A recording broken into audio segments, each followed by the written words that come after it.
Well. Good morning, everybody. It is Friday, the 31st of 31st. God, it's really bad to say that with that like missing tooth. Anyway, it's Friday, the 31st of January. Last attempt at getting shit done for this week. I will be back on Monday unless something dramatic happens, which, hopefully not. The stream seems to be going. Let me check if I can hear myself.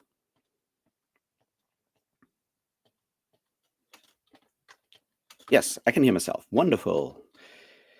Here you go. Good morning, everybody. Hey, how are you doing this morning? Yeah. Wonderful day. I am less of a wreck than I was yesterday because, slightly more sleep and all of that. It turns out that does, in fact, sometimes help a little bit. Yeah. I'm going to do the usual stuff, which is, go through comments and stuff in the first video during the first sprint, and then try to do writing stuff in the second one.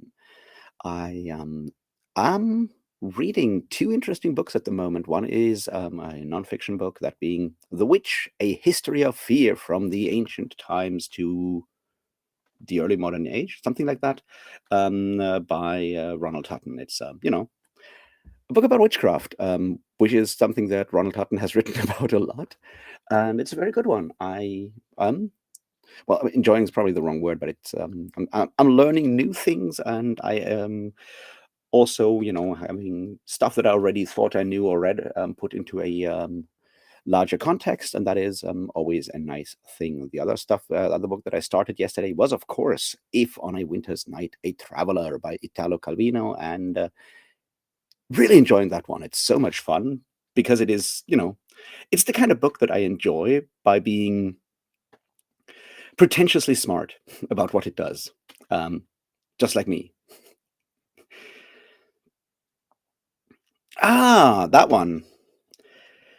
That is a wonderful story. One of the things I really like about that that whole book is the ongoing thing of Whiskey Jack wanting everyone to have a drink with him. It's like this man was made to have a tavern.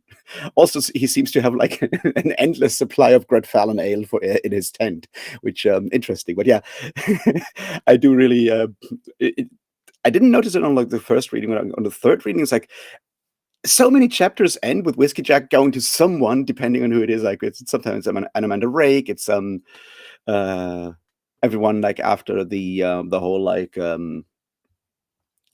Barghast situation. It's Paran and who knows. Like everyone's like, hey, by the way, I have this keg of Gredfallen ale. Let's go to my tent and let's drink. But yeah, Memories of Ice has a bunch of these scenes. I don't know how to something in I feel like partly the large scale battles with the Teniscari were just a bit too much just battle stuff for my personal taste, because that's just the thing about military fantasy that I like the least is large scale battles and descriptions. And you have the Siege of Capistan, and then you have like the thing near the end at Coral, that both are very large scale battles, and that's something that I'm just not too interested in. Obviously, Erikson has a good way of doing that by often like zooming in on individual groups doing something specific and so forth. He does that really well already in these books. I think it works better in Bone Hunters, in that obviously the whole battle around Igatan there, he has perfected the way of describing a large scale battle in an interesting way.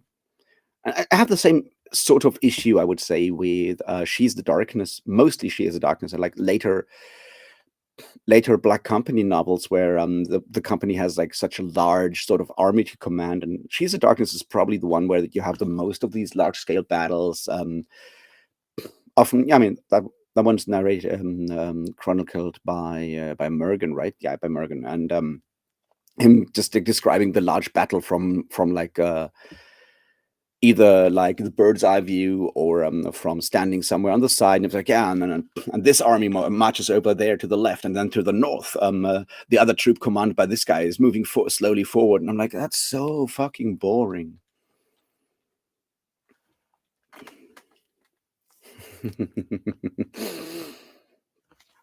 Oh yeah, Brocalion is really cool.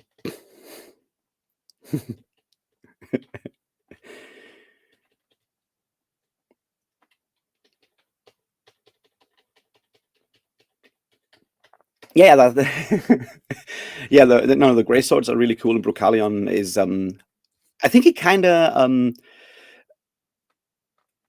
often gets sort of overlooked on, like, at least on like a first read, so possibly also on a second read, because afterwards, like Itkovian being the sort of like the focus and all the stuff that happens afterwards with Itkovian, it's easy to kind of overlook what all the things that Brocalion does before that. Hey, Amanda, how are you doing? And I hope passing out is actually what you wanted to do. I mean, at this point in time, it's probably midnight-ish for you, I think. So yeah, in case you pass out, I wish you a good night, and I hope you're okay, despite the mentioning of meds. So yeah, no, I'm really enjoying If on a Winter's Night a Traveler, which is one thing that it does that I find really interesting, and having read a bunch of essays by Umberto Eco, who obviously was also like a friend of Italo Calvino's, and they, dealt with some of the same issues about like what it means to be a reader, what it means to be a writer, all of that stuff. The way the book is set up with those two, like the frame narrative, and the way the sort of like openings of the individual chapters are often sort of like built into or are so reflective about what it means to read and how the text affects the reader and all of that is just really interesting and really cool in that regard. So yeah, turns out annoyingly pretentious postmodern literature can actually be interesting.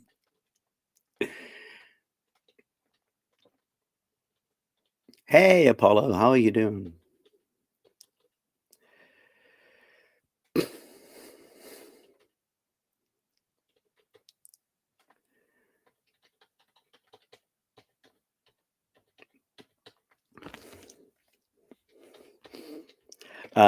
So yeah, that's fun. And as I said, one of the things that I found really funny, like a totally small bit at the beginning of The Witch: A History of Fear, Ronald Tupton does a bunch of definitions. Of course, you have to do that with academic texts, and he coins the term service magician. And a service magician in this case is someone who does magic, who gets paid for doing magic. And by doing magic, we mean he means mostly like beneficial stuff, locating lost things, possibly lifting curses, doing all of that stuff, like what later cunning folk and so forth do. And that definition is necessary to sort of like differentiate between that form of magic and witchcraft, or a maleficium, which is then obviously doing harm by magical means.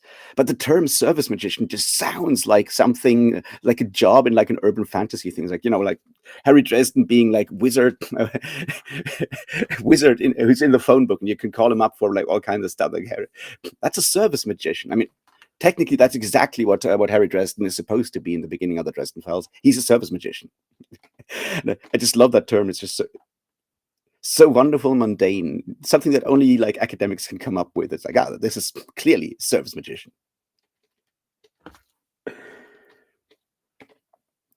And then you can have like a union of service magicians where they do collective bartering for higher wages and job protections and stuff like that. I think you could write a really funny sort of like story about service magicians. Now, if only I knew someone who could write. Anyway, so it's a history of like where we can find different forms of witchcraft, where we find different forms of like demon, fear of demon, and so forth, and how all of that kind of slowly combines into the larger witch persecutions in the early modern age and what is needed there and who's to blame. Well, not who's to blame, but how that goes. And it's you can tell that a book that is trying to focus on the early modern witch craze in Europe takes 2/3 of the book before it even arrives in the 15th century. So you can tell that it's thorough in a lot of ways.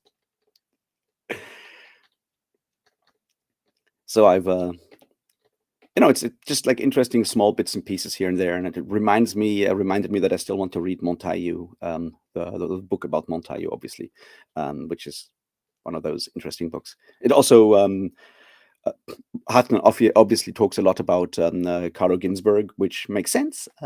Wonderful book, The Night Battles.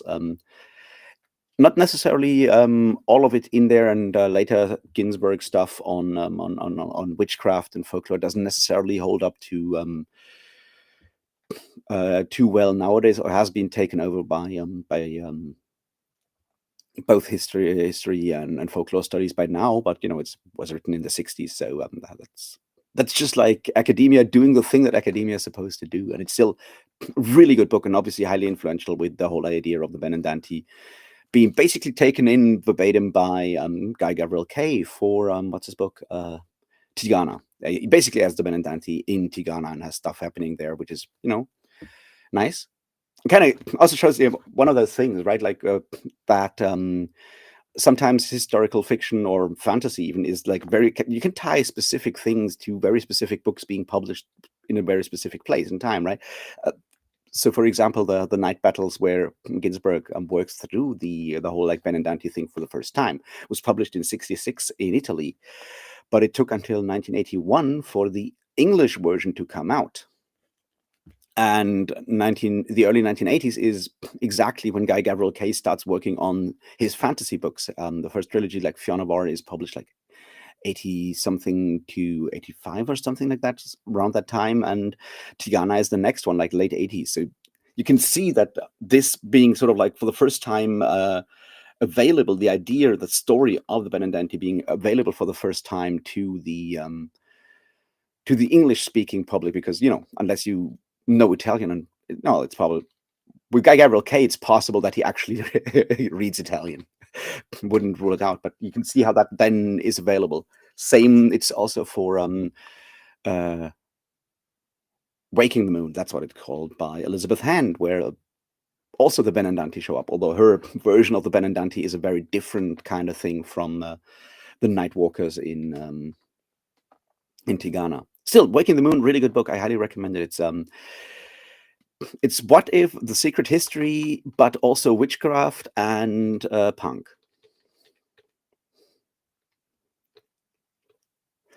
Oh, that's bad. Waking up at 6 a.m., especially since I assume it's also midnight around where you are already, that's bad.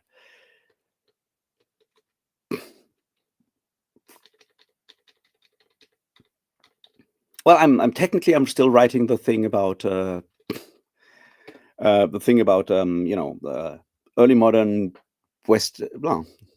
Eastern Germany, Bohemia, wherever that's situated, kind of thing about flood myths and flood prophecy, the second deluge. But it's it's a slow process, and right now I'm hoping that reading Summer of Fire and Blood will restore my energies to work on that, and the witchcraft book kind of also adds context to that, right? So there's that. Yeah, what I was going to say something else and then I forgot. But, oh yeah, so Waking the Moon is taking all the whole like White Goddess and then later Maria Gimbuta's archaeology stuff, which also was super prevalent in like the 80s. And you combine that with the secret history and that aspect of like sort of dark academia, although the books were published close enough to each other that I don't know if there was like some influence or if it's more like a general sort of zeitgeist thing that like during the late 80s Americans were thinking hard about elite colleges and what's going on with people at elite colleges in the US. I don't know, maybe that's what's happening there. And and it's about anthropology and archaeology and how punk was dead in the early 90s. Really cool stuff.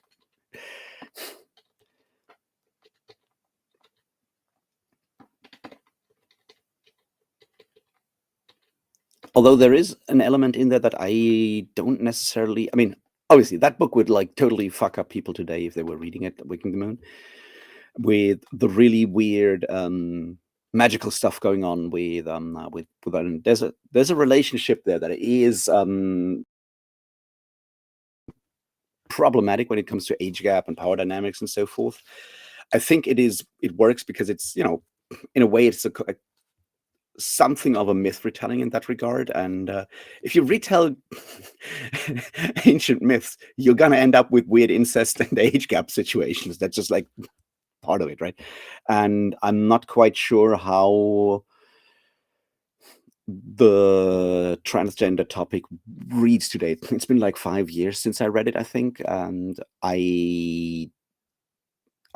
on the one hand, it's really interesting that it deals with it in a very interesting way, a very unique way by using certain elements about sort of like pre-Christian pagan ideas of gender and so forth in a lot of ways, but I'm not sure how well that will hold up in this day and age.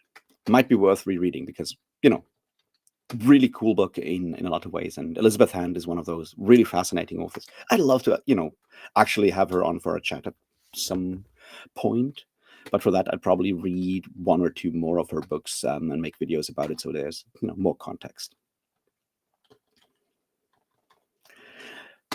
All right, let's do the thing, right, where we try to be productive for 45 minutes, and I'll be back at the top of the hour. Good night to those of you who are, in fact, passing out or doing the thing that is really smart if you have to wake up at 6 a.m., and that is, of course, sleeping. In case you do that, good night. Otherwise, happy reading, writing, all the other stuff.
And here I am again.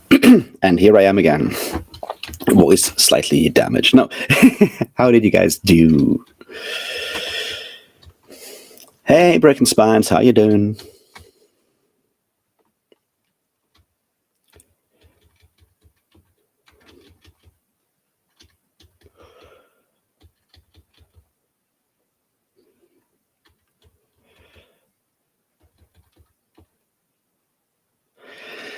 All right.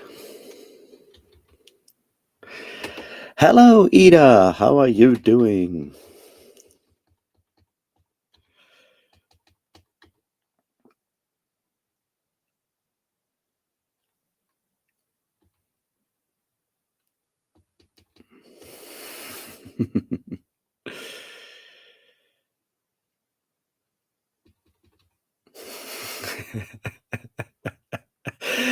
Well, that's a nice development for the mouse story. Well, having a pet mouse doesn't sound too bad. Have you thought of a name for it yet? Yeah. So yeah, I did do the things, read emails, look at comments, all of that stuff. Scrolled through the news, which was a bad idea. Yeah, not nice. What can you do? Burn things down might just be the only option at this point. Night, it's yeah, and yeah, try to figure out what to do next. Book wise,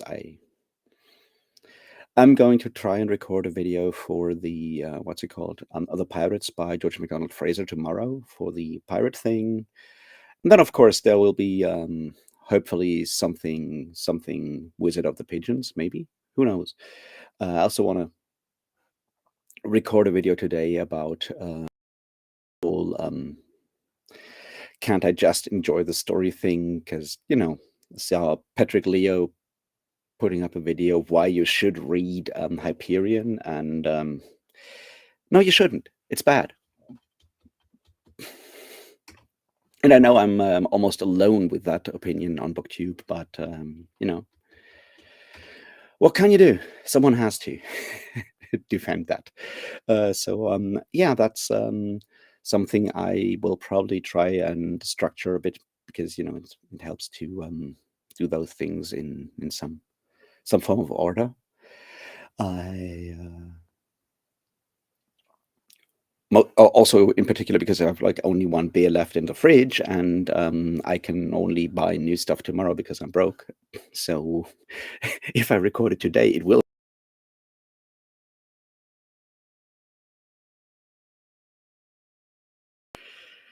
So that's kind of what I'm trying to do. So I'll try to put down the bullet points for the video during the next sprints before turning to the other writing thing, and see if I can continue there.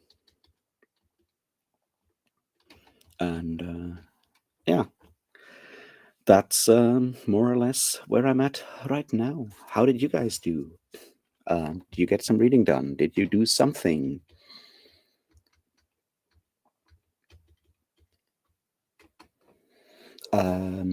Yeah, trying to think of stuff, but I said, like, reading the news was not a fun thing this morning.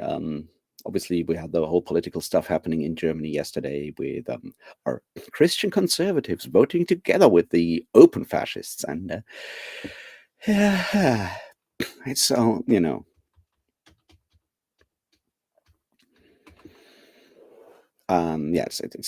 it's not good, is what it is, and it pisses me off, and I don't know what to do about it, and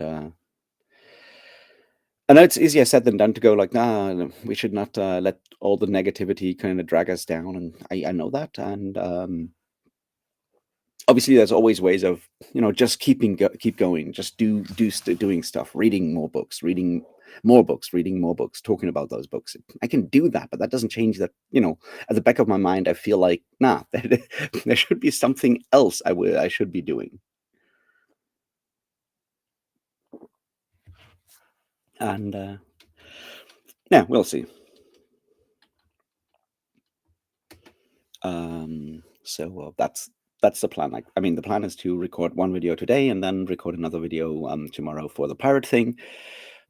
I don't think I'll record anything on Sunday. We'll have a meeting with like we had the annual meeting for voting and stuff for the local association I'm a part of that organizes concerts and stuff. So, and that is on like noon, at noon. So obviously recording something before that would be possible, but then I would have to get up early and then, you know, who knows? And I don't know how long that will go. And the thing is, obviously, like if I record something, say past 6 or 7 in the evening, that means it won't be, you know, rendered, edited, and all of that stuff before basically midnight. And then the question is like, do I still upload it or not? And you know, turns out sometimes thinking about schedules makes sense.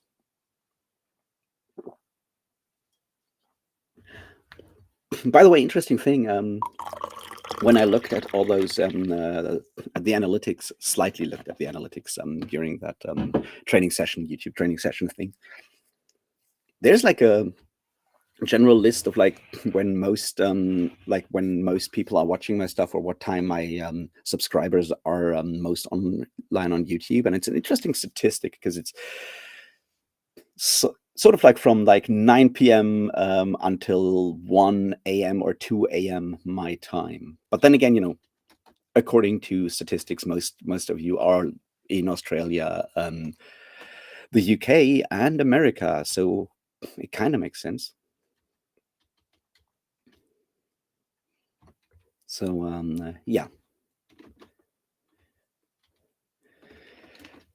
not sure what to do about that. So technically, I guess I can upload like at midnight, and a lot of people will see it. Not that it makes a big difference, right? I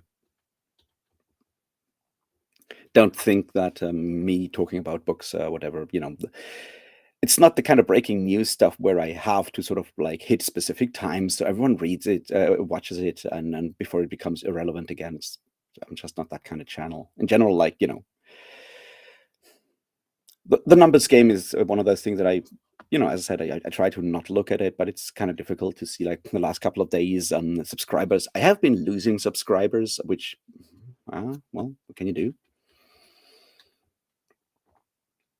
And yeah, I'm trying to not to think too hard about all of this, but it's I guess kind of this general like this week has been one where I'm like, I should really do something, do something new, change things, whatever. And obviously I haven't, so it's a bit of a struggle at the moment. But yeah, the other thing that I need to figure out is but that's like for the weekend, and afterwards when I have access to my money again, I need to get my trip to Athens sorted out. I'll be traveling to Athens in Greece in March yet again, and you know, means organizing accommodations and stuff. Like the flight's already booked. That's already done. It's just figuring out what to do while there, all of that stuff, and that's something exciting because I like being in Athens. It's a wonderful city, and it's probably the one trip that I'll do this year, unless something comes up. I don't foresee traveling to any other country and anything of the sort. So I'm excited about that.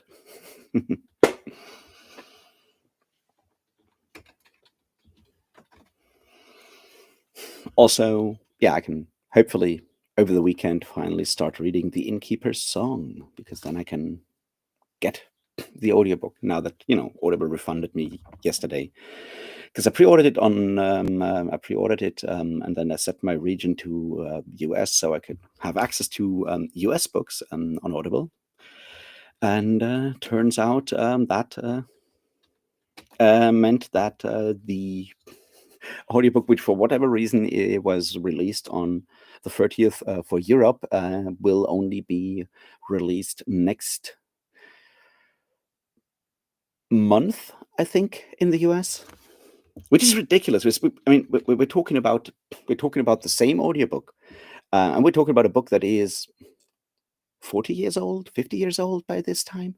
So I don't know. You know, region lock being weird is not exactly something new.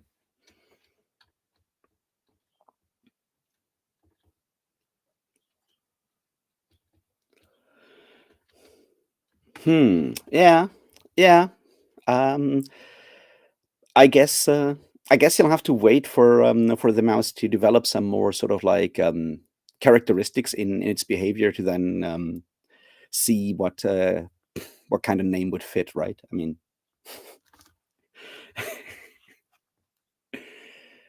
I think that's probably that might help.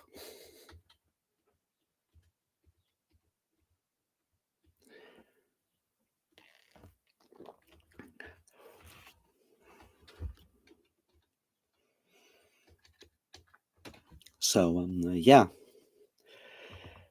I'm gonna finish both the Witch book today and if on a on a winter's night a traveler, and maybe I'll read some more Italo Calvino over the weekend.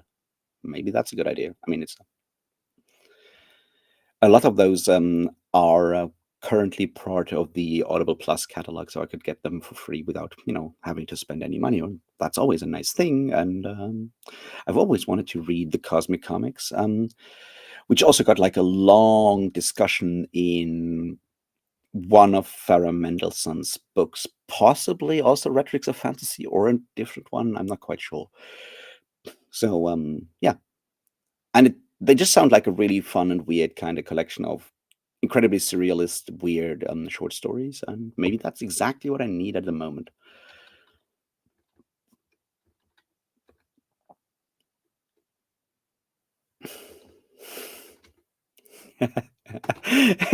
Fleming is that's like the most Danish name ever. So maybe do that.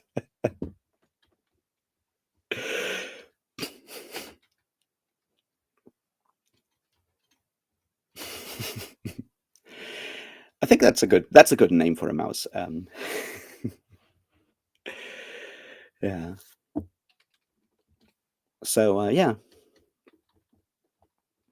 that's roughly my plans. Go to the gym, finish the Witch book, come back home, finish the If on a Winter's Night I Travel. Just to be clear, it's a relatively short book, right? It's the audiobook is under 10 hours, the which I guess means like 300 pages, something like that. And yeah, it's surprisingly easy to read. I assume it's the kind of easy that's deceptive because you could probably also go through this like one word at a time, discover all the connections and all the other interesting stuff in there.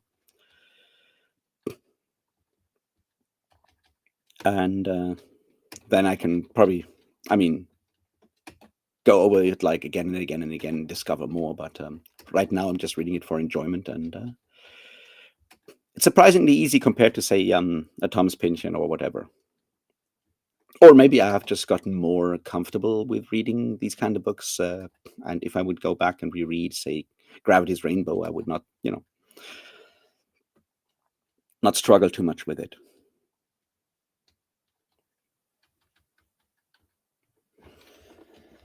All right, guys, shall we do the thing and be productive again? I would do that. I'll be back shortly before 10 a.m., which allows me once again to catch the earlier bus, which is neat. And yeah, thanks for hanging out again. I do very much appreciate all of that. I hope to see you guys around somewhere in the next couple of days.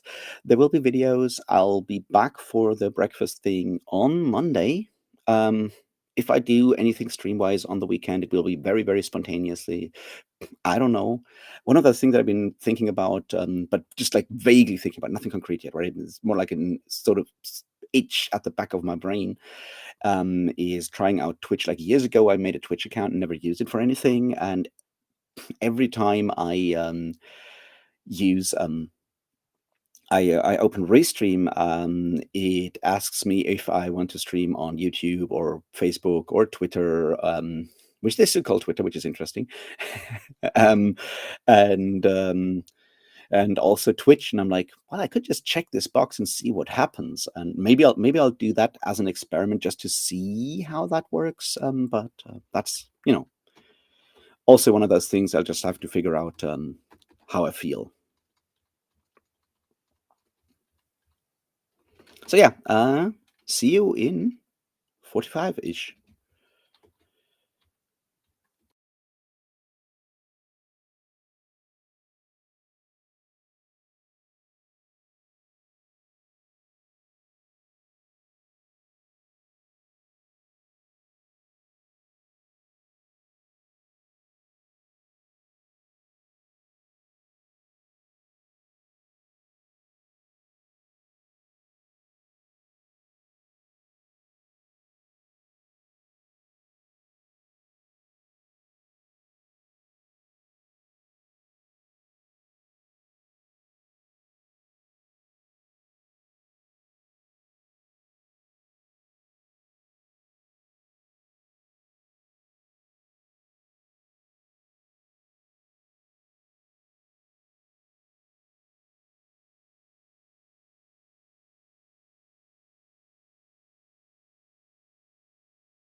All right, I am back. How are you guys holding up? Did you get stuff done? Hey, Kale, how you doing? Yes, it's the last day of January, and yeah, I just looked at my Goodreads stats, and I did not manage to read a book per day, but holy shit, is my number high. I guess that's the benefit of all those Redwall books at the beginning of the years of the year. Were like, I mean, all of them are relatively short, so it's fast reading.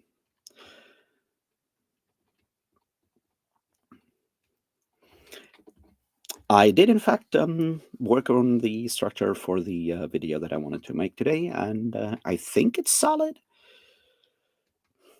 So what I'll do is I'll go to the gym, and I have the structure sort of like in the back of my brain right now, but it's already written down, which helps. And hopefully it'll just, sort of like my brain will work away on it while I'm focusing on other things. And then when I come back and look at the structure again, then hopefully, if there's something I want to change, then I can just do that, and then I can record the video.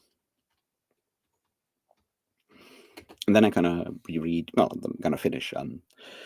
If on a winter's night, a traveler, and then I guess I'll have to reread The Pirates by George MacDonald Fraser. If I want to make the video about it tomorrow, I'd better give it another go, because it's been like over a week, 2 weeks since I read it. And if I want to give it like a nuanced sort of like conversation, then I'd better,